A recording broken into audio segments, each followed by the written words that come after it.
Kendra Philon, and I am a Vice President at Meeting and More. So for me, working with non-for-profits really came from my volunteerism back in high school.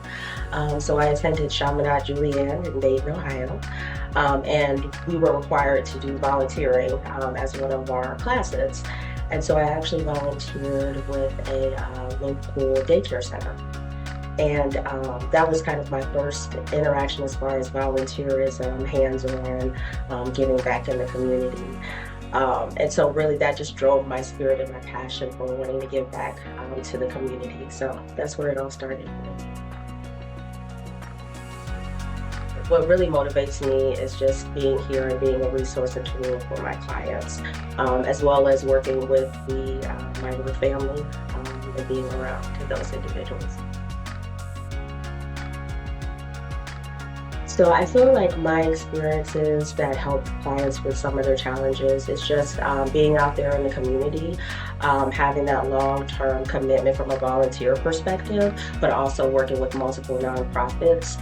I'm able to identify and kind of see what's going on locally in our community, as well as overall globally, as that might impact our clients.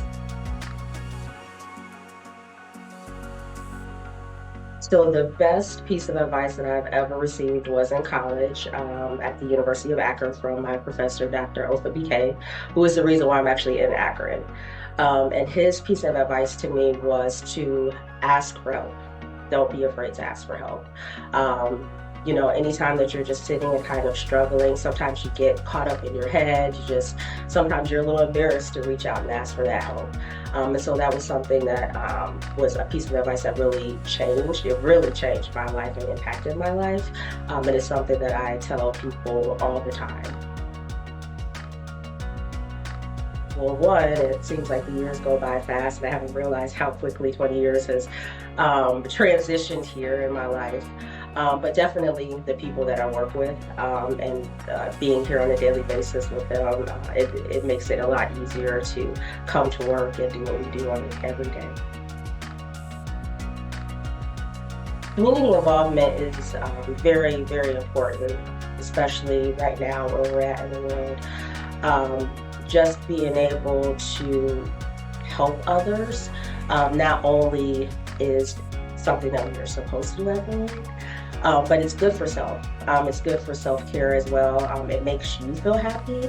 It's nice to kind of step away and get outside of your realm and your box and your world.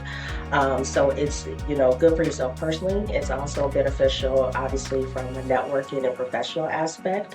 And it also provides growth too. It's a great way. I'll say that I really grew up when I started being active in the community, sitting on boards, learning how to develop my leadership skills, which I'm still working through on a daily basis. So my journey to leadership really stemmed from me having to step out of the box and step outside of myself and be uncomfortable. I remember when I first started at the firm as an intern, every event that I was invited to within the office, I said yes. And I dreaded every one of those events. And it was just because I was uncomfortable to meet new people. So I pushed myself to go to the events. The next step I had to do was to push myself to make sure I was talking to people and then introducing myself.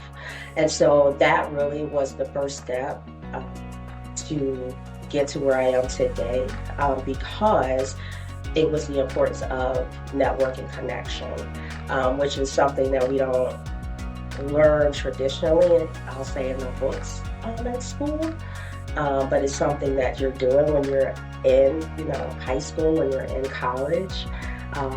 And so having the connections and the network and the support, finding the mentors and the sponsors to help you outside of work as well as inside of work is what really helped me to get to my leadership.